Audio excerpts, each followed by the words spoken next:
후성유전학 시간에 이 앞번에 그 이상구 박사님이 유전자 건강학 해가지고 나온 게 있었어요. 그래서 우리 몸의 이렇게 신체를 이렇게 그래가지고 여기에 막 이렇게 우리 몸 곳곳에 하나의 세포에 AGTC, AGTTCC, AGCT 이렇게 막 써져 있는 거예요. 그러니까 우리 몸은 살덩어리인 줄 알았는데 글자 덩어리더라.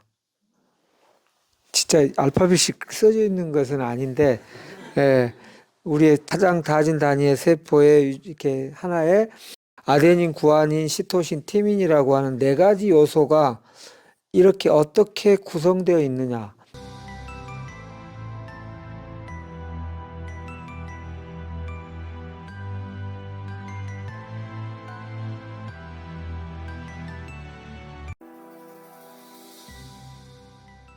다시 말하면 어떻게 편집되어 있느냐가 우리의 유전자라고 말을 해요. 그러니까 저나 여기 귀한 존재님이나 올리브님이나 재료는 거의 같아요, 다. 그 AGTC 재료는 같은데 우리 사람뿐 아니라 잣을 막 먹고 있는 새도 나하고 먹는 게 똑같은데 저는 막 부리가 만들어질까?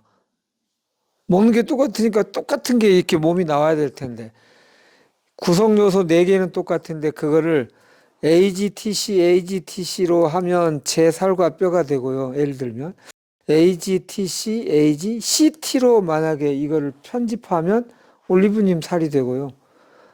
ATGC 하면 새가 돼요. 그러니까 재료는 다 똑같아요. 근데 저렇게 어떻게 구성되느냐에 따릅니다. 이게 이런 그 편집 방식에 숨어 있는 비밀, 암호, 이거를 코드라고 하고요. 이 코드의 방식을 유전자라고 해요. 우리 유전자가 다 다르다. 그럼 이런 게 다 다르다는 얘기입니다. 그래서 우리에게 맞는 것이 다 다르다예요. 우선 이 원리를 갖고 유추할 수 있는 추론입니다. 네. 우리에게 맞는 것은 다 다르다. 자, 그리고 우리가 이렇게 뭔가의 원리로 이렇게 구성되어 있잖아요. 그렇다면 저게 제대로 작동하기 위해서는 그 원리, 글자, 이상구 박사님 말대로 글자는 왜 만들어졌을까요? 어떤 뜻을 전달하려고 그런 거죠. 뜻과 의미가 있다는 뜻이잖아요. 그래서 자, 음식도 의미가 있어요. 유기농 왜 좋죠? 그러면 좋다니까 이지만 여기도 의미가 있다는 뜻이에요. 유기농 오가닉이라고 하는 유기농과 그렇지 않은 것에 어떤 뜻이 있길래 이게 사람들이 좋다고 할까? 항산화 음식 왜 좋다고 할까? 항산화 제가 늘 드는 비유입니다. 산화되는 거를 저항하게 안 되게 한다는 뜻이잖아요. 산화란 무엇일까? 산소하고 막 결합해 갖고 화학작용을 일으킨다는 뜻이죠. 산화되면 좋은 것도 있고 안 좋은 것도 있습니다. 산소하고 막 뭉쳐지면 무슨 반응이 일어납니까? 불이 나기도 합니다. 그리고 불이 나면 따뜻해지기도 해요. 그건 좋은 거예요. 따뜻해진 거는. 그리고 활발하게 움직이는 특성이 생기니까. 그런데 안 좋은 거는 녹슨 것도 산화예요. 막 산소하고 이렇게 되면. 어느 정도까지는 의미가 있지만 과하면 몸이 녹슬고 그 산화가 유전자도 손상시키고 우리 현대인들은 산화가 부족해서 탈일까요? 과해서 탈일까요? 과해서 탈이라는 거예요. 산화 자체가 나쁜 게 아니라 그래서 항산화를 먹는 거예요. 항산화 음식이 거의 항암 음식처럼 돼 있잖아요. 그러면 이것의 의미를 알자는 뜻입니다. 산화란 좋게 말하면 활력이 있는 건데 활력이 과하게 되면 뭐죠? 너무 들떠있다는 뜻입니다. 차분하지 못하고 들떠있고 막 정신없고 현대인들은 그 상태가 과하다는 뜻이에요. 그러니까 항산화 음식을 먹을 때는 고요하게 평온한 마음으로 드셔야 그 의미를 정확히 아는 거예요. 근데 항산화 음식을 막 탐욕적으로 막 빨리빨리 줘, 빨리빨리 하고 막 이렇게 먹으면 지금 이게 엉뚱한 뜻하고 의미가 안 맞는다는 뜻이에요. 유기농도 한번 봐봅시다. 유기농을 한다고 하면 뭐 농약 같은 거 안 하고 천연 비료를 쓰고, 다시 말하면 땅의 이 생태계, 공기의 생태계 이런 것들을 같이 다 어울려 지내겠다는 곳에서 자란 음식이 유기농이잖아요. 근데 그랬더니 확실히 우리 몸에 전체 건강에 도움된다는 뜻이잖아요. 근데 이제 예전에 유기농 막 이렇게 할 때 어떤 어머니가 이런 얘기를 하셨어요. 그 동네 그 마을 공동체에 유기농을 이렇게 다 중요하게 생각하니까 애들도 이제 유기농 먹이려고 애를 쓰고, 애들은 막 달고 짜고 막 이런 거 이런 거 좋아하는데 건강하게 키우려고. 근데 그 중에 유난히 그걸 따지는 분이 있대요. 하고 본인이 어디 가느라고 애를 그 집에다 맡기면서, 근데 절대 유기농 아닌 거 먹이시면 안 됩니다, 이렇게 말을 했대요. 알았어요. 우리도 유기농 위주로 먹이고 건강한 음식 먹일게요 했는데, 그 맡긴 집 아들은 그래도 가끔 땅 과자도 좀 먹었나 봐요.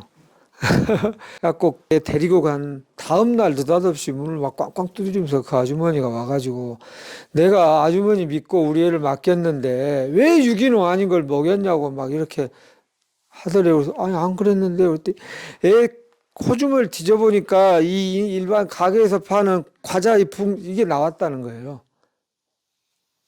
그래서 내가 있을 때는 안 그랬는데, 이 자식이 어떻게 그랬지? 뭐 이랬더니까 걔가 어떻게 하나 있는 걸 어떻게 같이 나눠 먹었나 봐요. 그걸 가지고 막 비난을 하고 욕을 하고 막 그러고 그냥 문 꽝 닫고 나가서는 의절을 했대요. 이게 유기농적인 태도인가요? 유기농은 아까 생태계랑 같이 어울려 지내겠다는 의도일 때 그 환경에서 자란 음식이 좋다는 뜻이잖아요. 저 사람은 유기농을 저렇게 먹어서는 효과를 못 보겠다, 뜻을 잘 모르는 거예요. 항산화 음식도 아까 같이 더 큰 게 뭔지를 잘 몰라서 그래요. 그러니까 아까 지금 암의 본질을 알자면, 암은 생활 습관병이고요. 암과 관련한 유명한 논문이 있어요. 성균관대 커뮤니케이션 학과 교수님이 세계적인 학회에 논문을 타서 1등상 탄 그 제목이 암 환자의 독특한 의사소통 방식에 대하여입니다. 이거 우리 카페에 올라가 있어요. 신문에도 나고 이렇게 했었는데, 1등상을 탔으니까 이게 굉장히 잘했다는 뜻이잖아요. 뭐라고 되어 있냐면, 큰 공통점보다 작은 차이에 에너지를 유난히 많이 쓴다, 이렇게 되어 있어요. 그러니까 예를 들어서 암과 관련하여서 그 음식이 진짜 유기농이냐, 뭐 그 정도는 아니지만 최대한 뭐 해보려는 것이냐, 이거 차이가 얼마나 큰데 이런 식으로 이렇게 갖고 암을 낫겠냐고 막 이렇게 막 화를 내는 분들이 있단 말이에요. 지금 작은 차이에 사실은 큰 공통점이 우리 치유의 뭐 95%를 차지하고 이거에 한 5%를 차지한다 합시다. 여기에 너무 많은 거를 이렇게 거는 거죠. 고요하고 몸과 마음의 이완을 하고 내 감정의 흐름에 대해 압도되지 않고 흘러갈 수 있는 이런 수련 쌓는 게 큰 과목이죠. 근데 그건 잘 안 하고 그냥 쉽게, 잘 몰라서일 수도 있고요. 알아도 아우 막 귀찮아, 그냥 쉽게 입에다 입 벌리고 넣기만 하면 남이 나왔으면 좋겠다고 생각할 수도 있죠. 그러니까 먹는 거가 모든 걸, 어떤 음식이 어떤 약 하나가 다 해결해 주기를 바라는 좀 게으른 생각을 하는 거죠. 근데 그 게으른 생각은 주로 긴장이 많은 생활을 많이 하면 그렇게 돼요. 게으르다기보다는 조급한. 호흡이 깊어질 때 좀 긴 계획을 잡을 수 있어요. 우리가 그래서 긴 호흡으로 가보자 이런 표현은 은유적으로도 쓰고 실제로도 그러합니다.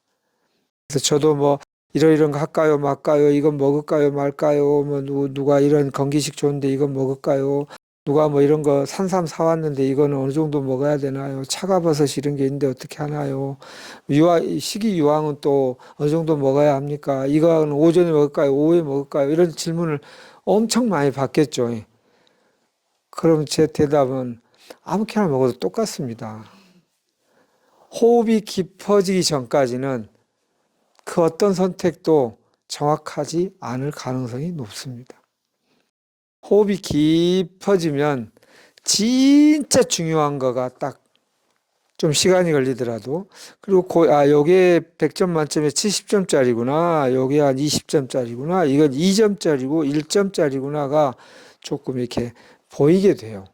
근데 그 전에는 아무리 말을 해도 자꾸 이 작은 차이에 자꾸 이렇게 집착하게 됩니다.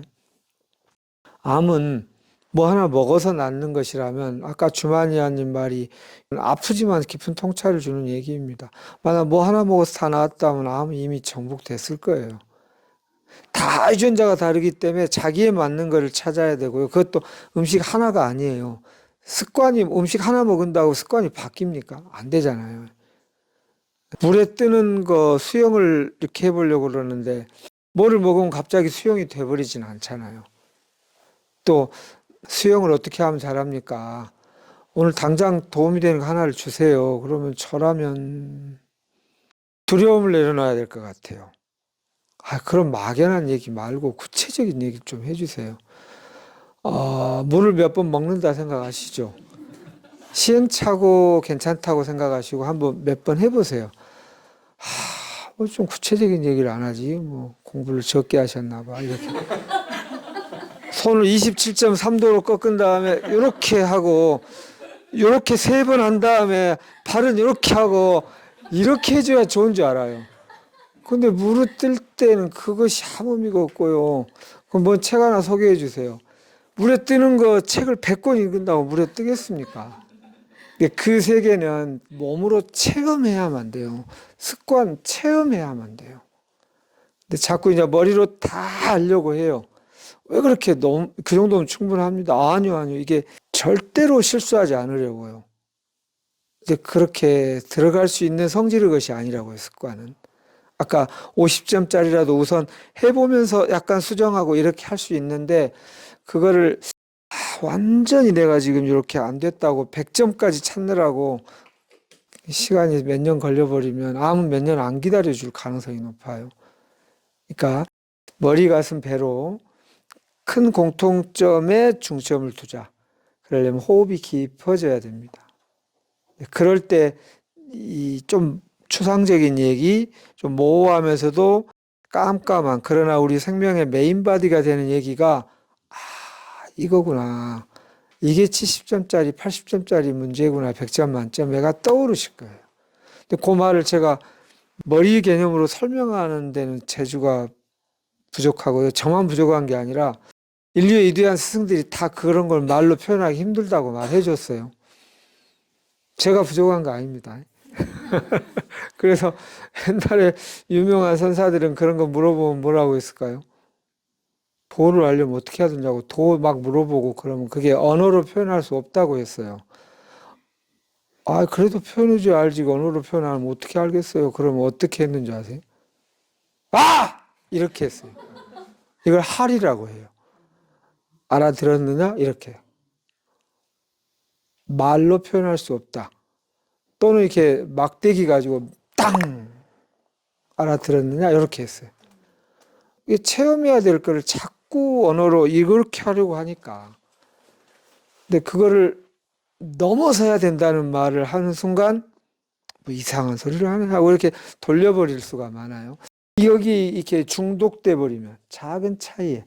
근데 우리가 문명의 세계에서는 이 작은 차이 이게 막 좀 더 세련되고 좀 더 막 우아하고 이런 걸 만드는 세계다 보니까 그게 중요한 거 아닌가라고 우리한테 생각되지만 우리 생명의 본질, 깊은 질환이라는 말은 반드시 깊은 성장이 따라와요.